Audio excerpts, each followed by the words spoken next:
there are 4 core motivations that CIA teaches us to look for in every human asset, right? And we use the moniker, or the acronym RICE to describe those 4 motivations, right? R stands for reward, I stands for ideology, C stands for coercion, and E stands for ego. So you've got reward, ideology, coercion, and ego. They make the acronym RICE. These 4 are fairly obvious to understand, right? A reward is anything that makes somebody work for you, whether it's money or whether it's praise or whether it's a free cruise, whatever it might be. Right. Ideology, I for ideology, is what people believe in. C is coercion. Coercion is when you force somebody through blackmail or through guilt or through debt, whatever it might be. And then E stands for ego. And ego is the one that I find people most misunderstand. Ego is not egotistical people. Ego is about doing things a certain way because you want to be perceived a certain way, right? So these 4 motivations basically define all human behavior everywhere at all times. RICE. Yep. When we talk about the father of the nuclear missile, the father of the space program, right, Wernher von Braun, he was not ideologically driven. No, he wasn't. He was barely paying attention to politics. He belonged to the Nazi Party. Right. But not because he was a Nazi. No, it's because he was German and he lived there, and that's what you did. So he actually, when Hitler took power in 1933, he was in his PhD program, and then the next year we finished his dissertation, and immediately the military took it. The military was like, "This is important for the homeland, the fatherland, right, for the homeland," and he was like, sure. He's like, you're going to fund me? Great. I'm going to build rockets. And so for him, he was like, I was just being a German citizen. Yeah. And then even when there's stories where, the German rockets were built by prisoners. And they say that he had a tour by the SS of the factory where the rockets were being built. And there's all this, there's this speculation of, did he really know what was going on? Wow. Did he know and he just justified it some way? Did he care? But he wasn't ideologically driven. So it makes sense that for him, it was a little bit easier. I mean, maybe he felt bad about it, but it was a little bit easier for him to look the other way because his dream was coming true. His rocket was being built. Right. Yeah. So here you have a guy who is essentially just a rocket nerd. A giant rocket nerd. So great. And the fastest path to him getting funding to develop the rockets he wanted to develop, where he lived at the time, which was Germany, was essentially military funding by the Nazi Party in 1935. Right. What else was he going to do? And if he were to ideologically stand up and say, I do not agree with you. Yeah, he would have helped build the rocket with the other prisoners. I mean... Honestly, or maybe those rockets never would have been built because... Or maybe not. Who knows? But I think you're right? Yeah. Because one thing that we know about Nazi Germany is you were either a compliant asset or you were a forced labor asset. So it's possible that even though his own personal motivation would have been reward and ego, it's possible that had he ideologically resisted, they would have just used coercion. Oh, there you go. Way to bring it all together. There you go. That's true. That's true. But instead, what we find with Wernher von Braun is that he was ego-driven.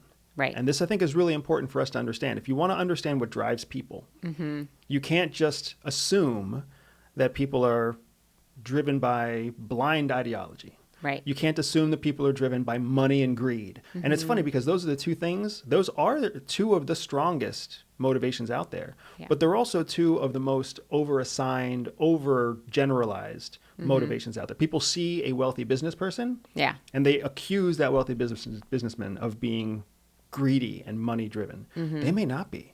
Yeah. They may be driven by something completely different, like ego or like ideology.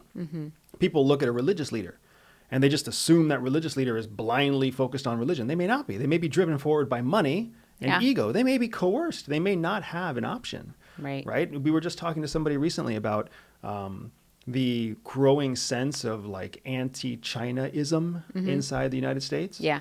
And I forget what they said specifically, but it was something like, is it safe to just assume that every Chinese person in America is a spy? And we're like, no, you can't just assume that every Chinese person in America is a spy. You cannot assume that.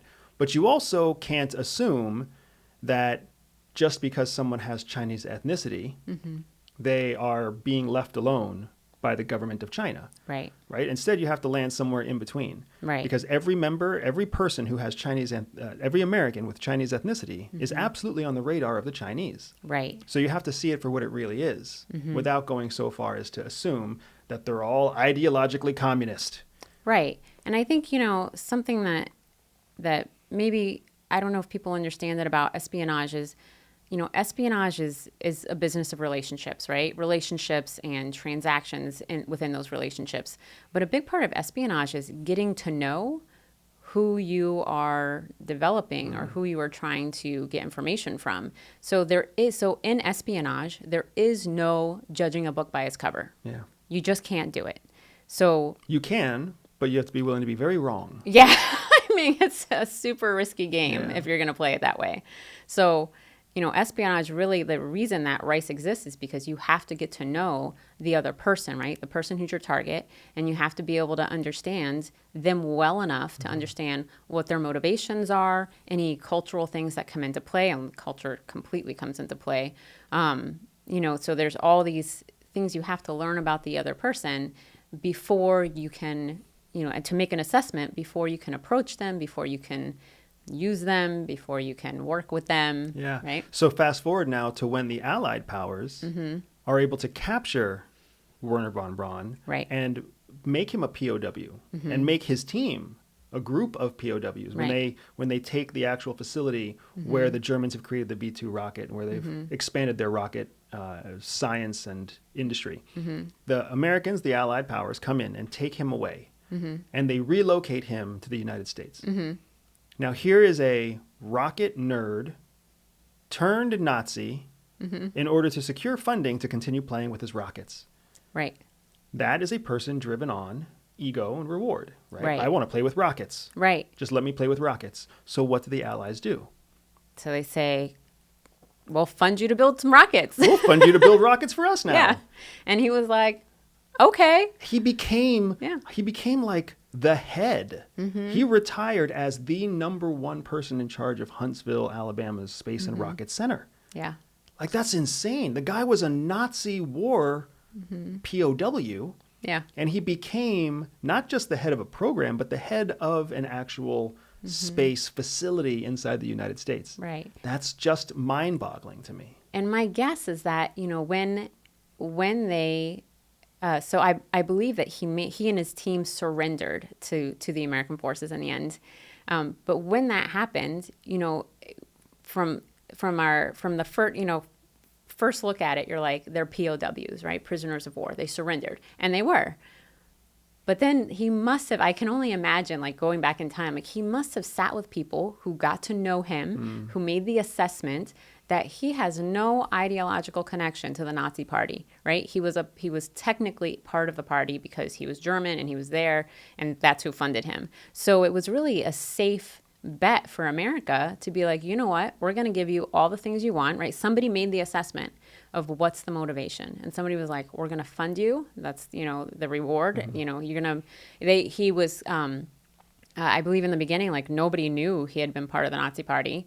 So he was a big ego boost because he was known, like, he had a great reputation, and he got to do all the things that he wanted to do. So I just find that fascinating. Like, American government official back in the day, I mean, probably it was an army interrogator. Right. This is exactly why it happened. If you like this short clip, make sure you click here to see the next clip, or here to see the full podcast episode.